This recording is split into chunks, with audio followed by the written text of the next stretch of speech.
Bienvenidos a un nuevo microrepaso. Esta vez hablaremos de enfermedades de vías respiratorias causadas por bacterias.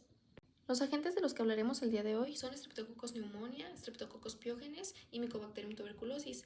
De cada uno describiremos sus características morfológicas, sus factores de virulencia, las enfermedades de vías respiratorias que causan, su diagnóstico, un poco de su tratamiento, su epidemiología y sus factores de riesgo. Empezando con Streptococcus pneumonia, también conocida como neumococo, es la bacteria que más comúnmente causa neumonía adquirida en la comunidad. Sobre sus características morfológicas, estas realmente se comparten entre los estreptococos, así que en su mayoría también aplican para estreptococos piógenes.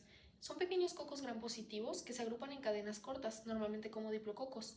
No forman esporas y no son flagelados.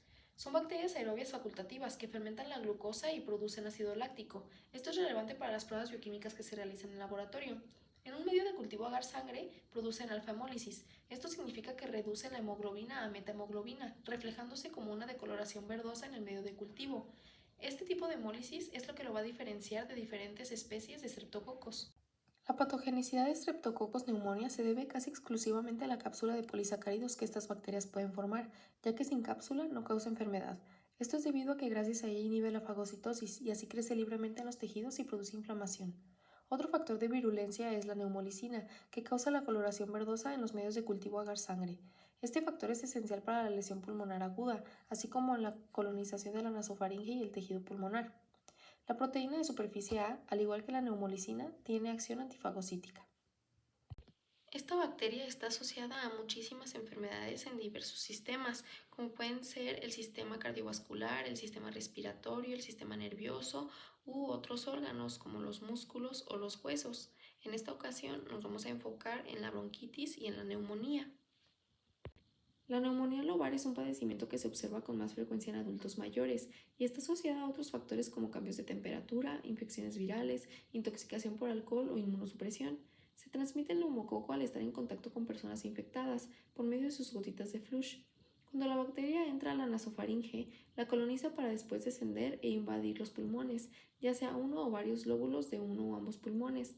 La enfermedad evoluciona en varias etapas. Primero está la congestión, después la hepatización roja, luego la hepatización gris y por último la resolución. El padecimiento empieza de forma súbita con fiebre alta, a la que le sigue tos, primero seca y después con esputo mucopurulento.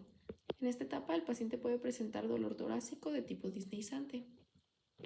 La bronconeumonía es un padecimiento en el que se ve involucrada la inflamación de alveolos, bronquios y bronquiolos. Con frecuencia es complicación de otra enfermedad, que puede ser tosferina provocada por Bordetella pertussis, sarampión o escarlatina. Es una enfermedad que cursa con fiebre alta y tos productiva con esputo, ya sea mucopurulento o francamente purulento.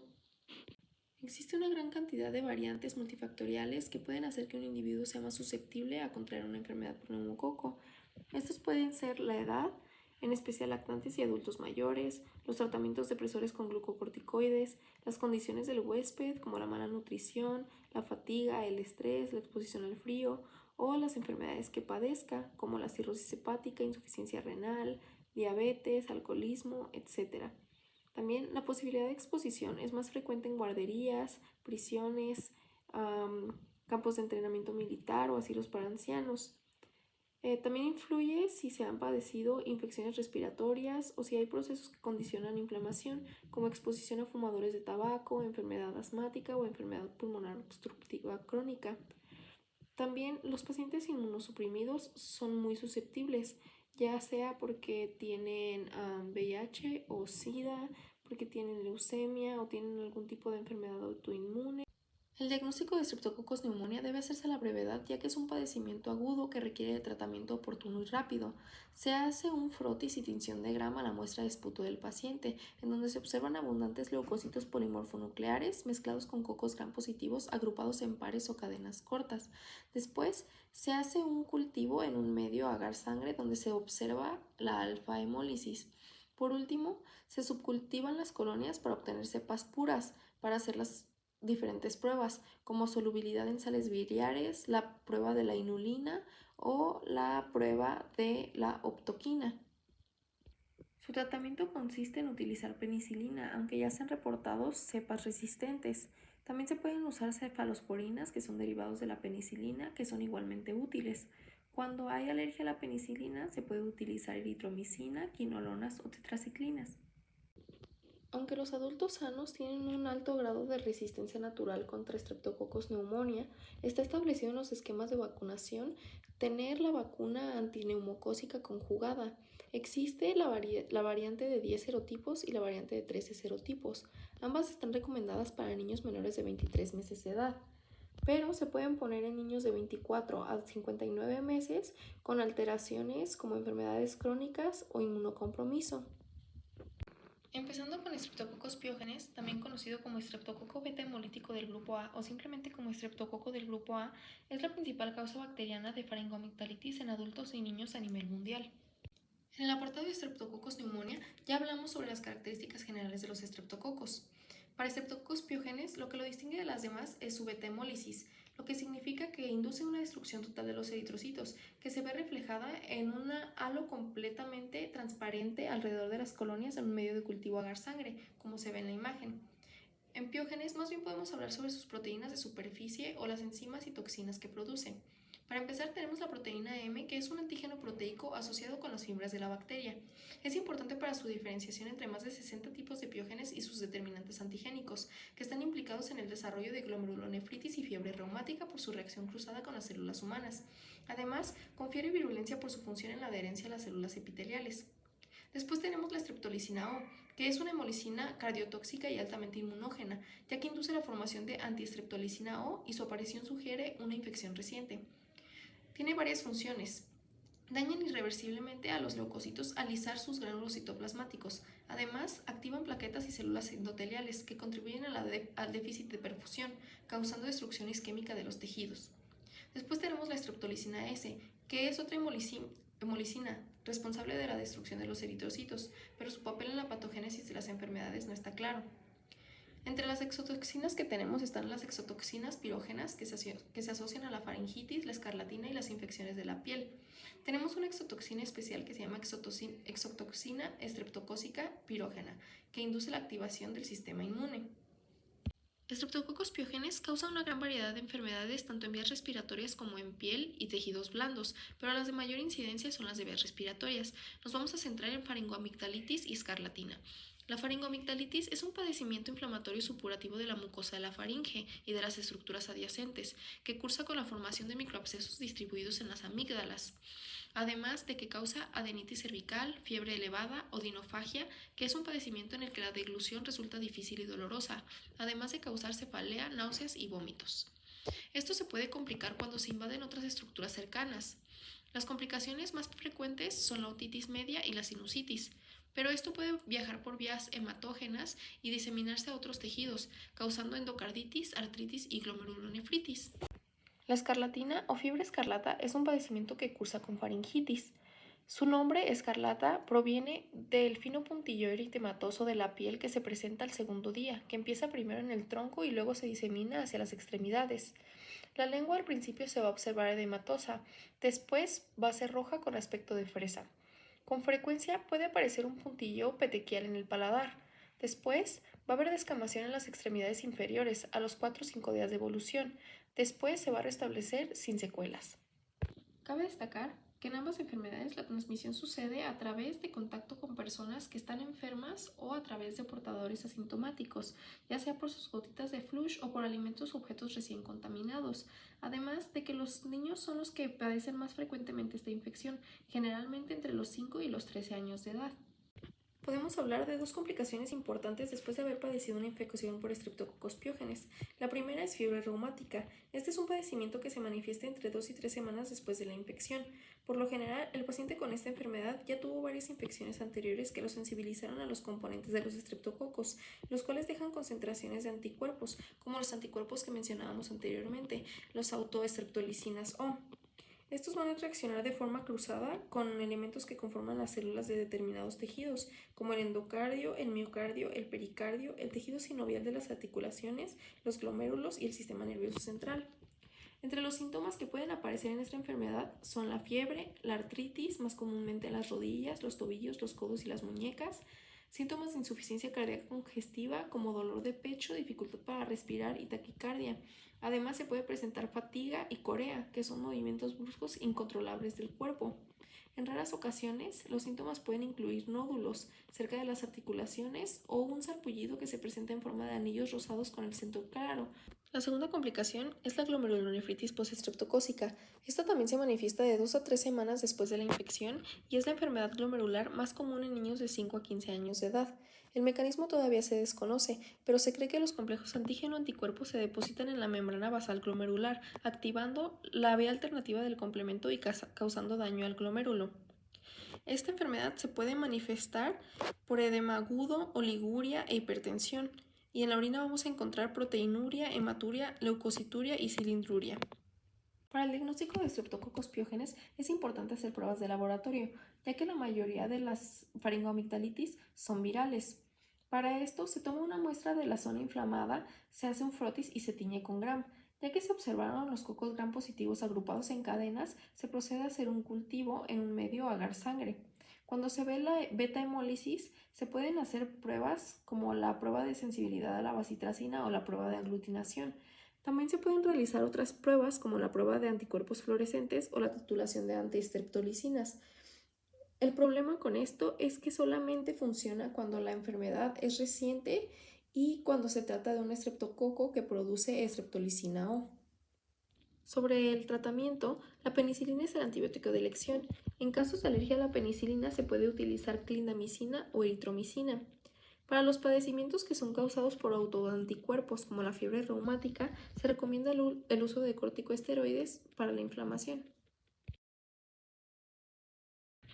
Ahora hablemos de Mycobacterium tuberculosis, que como su nombre lo indica es el agente causal de la enfermedad infecciosa de vías respiratorias tuberculosis, o también referida como tisis, que fue el término que utilizaba Hipócrates cuando hizo las primeras descripciones de la enfermedad. Tisis significa consumirse y usaba este término porque describía cómo los pacientes iban siendo consumidos por el padecimiento. En cuanto a sus características morfológicas, estos son bacilos que podrían considerarse gram positivos, excepto que la tinción de gram no es de elección, debido a que las características de su pared hacen que sea difícil teñirlas y la solución de alcohol o ácido clorhídrico no logra decolorarlas, así que reciben el nombre de bacilos ácido alcohol resistentes. Por esto, se utilizan otras medidas, como el calor, para que la tinción pueda penetrar su pared. Hay tinciones que sí son adecuadas para teñir este tipo de bacterias, como las tinciones de Ciel-Nielsen o Quinjon, que son de elección para la baciloscopía. Hablando de su pared, esta está conformada en un 60% por lípidos, siendo ácidos micólicos, que de ahí reciben su nombre, micobacterias, y liporabinomananos. Un componente importante es la trealosa 6,6-dimicolato, que forma el factor cordón, del que hablaremos más adelante por su importancia en la patogenicidad. Además de esto, en realidad las micobacterias no liberan toxinas que impacten en la virulencia. Estos bacilos son estrictamente aerobios y no forman esporas, además de que son intracelulares facultativos. Son bacterias de crecimiento lento, por lo que pueden pasar de 2 a 4 semanas o incluso meses desde la inhalación del bacilo hasta que muestre reactividad por medio de la prueba de tuberculina. Las micobacterias afectan principalmente los pulmones, pero pueden causar enfermedad en sistema nervioso central o aparato digestivo e incluso matriz o riñones, entre otros órganos. La tuberculosis se puede dividir en dos: tuberculosis primaria, que sucede cuando el individuo es infectado por primera vez, y la tuberculosis postprimaria o de reactivación. Empezando con la tuberculosis primaria, esta se adquiere al inhalar el bacilo proveniente de una persona infectada. En unos pocos casos, se puede contraer al ingerir alimentos contaminados, especialmente la leche, o por inoculación en la piel. En estas situaciones se presenta una tuberculosis extrapulmonar primaria. Una vez inhalados los bacilos, llegan a los bronquios y alvéolos, donde se multiplican y atraen macrófagos y linfocitos T. Los bacilos entran en los macrófagos y vuelven a multiplicarse, además de que logran sobrevivir gracias al factor cordón, ya que altera la fusión de los fagosomas. Después, los bacilos destruyen a los macrófagos infectados y se liberan al espacio extracelular, donde vuelven a ser fagocitados. Gracias a estos ciclos logran diseminarse directamente a los ganglios linfáticos, especialmente a los mediastinales e iliares, e inducen su crecimiento. Esta adenopatía puede presentarse aislada o en conjunto con la lesión de Gone, que es una cicatriz del parénquima pulmonar que puede estar calcificada o no. Cuando se presentan estos dos hallazgos juntos, se le llama complejo de Ranke, que puede visualizarse en las radiografías de tórax. Debido al mismo factor cordón, otros componentes de la pared y por la respuesta inmune del huésped, se forma la lesión característica de la tuberculosis, los granulomas. Esto pasa en el momento que los bacilos se instalan en los tejidos y tienen contacto con linfocitos que forman clonas. Las colonias de bacilos se ven rodeadas por células epitelioides que se fusionan y originan células gigantes multinucleadas, que a su vez son rodeadas por los linfocitos que mencionamos anteriormente, formando el granuloma. Después, a las 3 a 10 semanas del inicio de la infección, aparece la respuesta inmune celular que ocasiona que el centro del granuloma se desmorone y adquiera la apariencia de queso, por lo que se llama caseificación e induce la necrosis caseosa. Los síntomas que se presentan en la tuberculosis primaria son fiebre y diaforesis, característicamente vespertina o nocturna, pérdida progresiva de peso, astenia, que es cansancio crónico, debilidad, disnea y tos productiva con esputo, ya sea purulento, mucosanguinolento o sanguinolento. Una fracción de los casos desarrollan una enfermedad potencialmente mortal, pero gracias a la respuesta inmune y el tratamiento, la recuperación clínica es evidente, aunque los bacilos pueden permanecer latentes en los pulmones o, en muy pocos casos, generar una reactivación. Sobre los hallazgos radiológicos que mencionábamos, en la imagen de la izquierda podemos observar la radiografía de tórax de un paciente con tuberculosis pulmonar primaria, con una lesión parenquimatosa unifocal y adenopatías paratraqueales derechas. En la imagen de la derecha también observamos una radiografía de tórax, que revela un pequeño granuloma calcificado, que sería la lesión de Ghon, asociado a adenopatías biliares calcificadas. En conjunto, entonces, estamos observando el complejo de arranque. Aquí cabe mencionar que no existe un consenso sobre la localización más frecuente de las lesiones tuberculosas, pero sí se observan un poco más frecuentemente en los lóbulos superiores, especialmente en niños, y en los segmentos apicales de los lóbulos inferiores, especialmente en adultos. Cuando hay factores como desnutrición, tratamiento con corticosteroides o inmunosupresión por cualquier razón, los bacilos que quedaron en las lesiones de la infección primaria pueden proliferar, o bien el individuo puede volver a infectarse de manera exógena.